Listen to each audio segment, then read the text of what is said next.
This is the Nolan and Leah podcast, and we like to talk about things about tech and education and how we build a better world by making everybody smarter.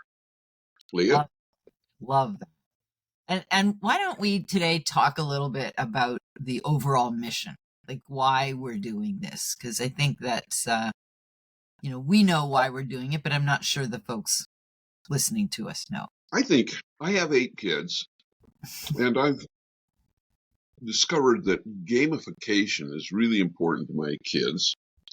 And I felt that a lot of things that the kids learn through games is second nature to them, but not necessarily valuable. Like if you know all the 150 Pokemon threads, easy to learn, but not necessarily useful for life.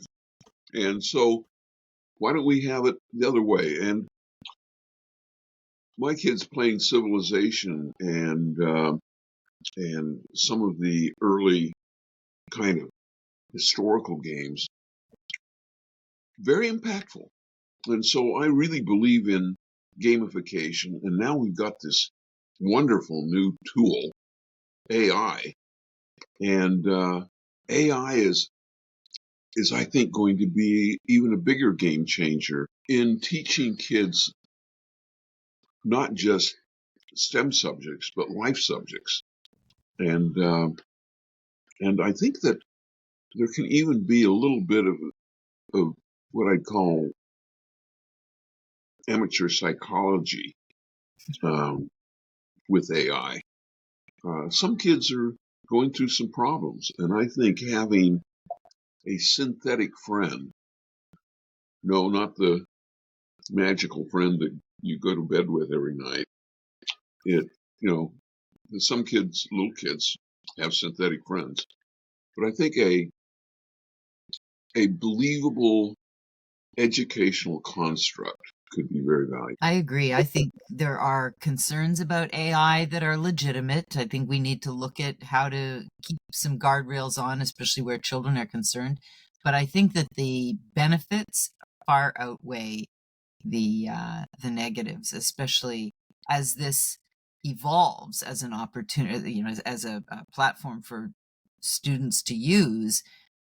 They're going to have it for the rest of their lives. So it's really on us to help them learn how to use it effectively and safely. And I think with what we're doing with ExoDexa is supporting education in every way possible. And gamifying is really about meeting kids where they are. I mean, if kids got to choose, would you prefer to listen to a lecture or would you prefer to play a game that will get you that information? They're going to choose a game. Every time. And also, I want to expand the syllabus a little bit, or a lot. I really believe that kids need to have skills that are in excess of STEM or STEAM. And entrepreneurship, I mean, we don't know what the jobs of the future are going to be. So we have to have kids who are polymaths or have a ability to understand what entrepreneurship is and can respond to it. Financial literacy, checkbooks, what's that all about? How do you actually deal with credit cards? What's the difference between a debit and a credit card? These sound simple for us as adults who've been dealing with them all the time, but it's a little baffling for kids. Yeah, and we graduate most kids at least from high school without any sort of skill set that would help them just get through their day-to-day life. And I remember, it was 100 years ago now when I was that age, but the idea of like bills coming in every month when I first moved out on my own, like they just got pushed into a corner, and eventually I'd get to it. But when I didn't get to it for a couple of months at a time, they started reminding me by turning off the power or turning off the phone. So I had to learn the hard way. But there's, the entrepreneurial idea, like with kids in school. They're in a safe environment to test new ideas. If we're, if we want them to learn math and we give them a budget for their entrepreneurial effort, they'll learn math because they need to track their budget. I mean, if we could teach them in ways that are relevant to their interests, and I think you talked about it in the book, Nolan, about like even having uh, a student-led incubation period organization so that they could pitch their ideas to fellow students, and the students could decide, okay, we're going to do 10 this year. Which 10 are we going to choose? And everybody has to get up and make their pitch for why theirs should be. And all of this is a skill set that will benefit them later in life. And what you were saying earlier about what kids are memorizing in games like Pokemon, where there's really no added benefit to your life, if those things that they were learning in a game could actually help them with life skills and entrepreneurial skills, then there's a reason for it to be gamified, and there's a reason for them to be drawn in and to be interested in it. Well, and then I added to that having these little companies where somebody is chosen to be head of marketing, somebody's chosen to be head of finance, and so maybe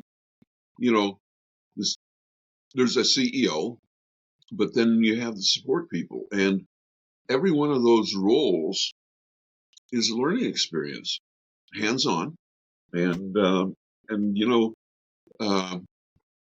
I think a lot of kids, even through college, they might have a real skill for being an accountant, don't know it yet. Might have a real skill for being a marketing person or sales. What's the difference between sales and marketing? Right. How important is PR? Can somebody in the company be really good at getting followers on the social media? These are relevant for today, and I think that we can teach it. And what better way than to teach it in a environment where it has impact? Michael Dell started his computer company in his college dorm room. Maybe we could have the next Procter and Gamble started in a high school somewhere. Yeah, and why not? I mean, they're in an environment where they can seek guidance from faculty and staff, and they can and also I think they learn that they don't have to be good at everything. Yeah. And that's one of the things in school that we expect kids to be across the board. We want you a straight A student across the board. Well, some of them are going to be good at some things and not at others, and I think in a business you learn that you don't have to be Yeah. the person who you need to have a working knowledge of all departments if you're going to be a CEO, but you don't have to be the hands-on person in every department. Well, when I run a company, I always try to be the dumbest guy in the room. Then I know Well, that's, I think with kids, giving them this opportunity in high school or even in middle school. I attended a conference with the Lemelson Foundation a few years ago where they are interested in getting kids in elementary school to write for patents, have an invention, and have the experience of writing for a patent. Even if you don't get that first one, it starts the thought process of, I'm an inventor. I can invent things, and maybe the first dozen things you invent will go nowhere. But if you see yourself doing that and you continue to do it, you will find something that works for you. it's a life skill. It's a life habit, and it's changing the way you think is really a good one. Yeah. Well, I think we've probably beaten this horse to death, but let's see you next time around. And it's been fun. I always love doing this with you, Leah. You just sparkle up my day. Oh, thank you. Well, I enjoy it too. Next time we'll talk about AI. Cool. Thanks, everybody.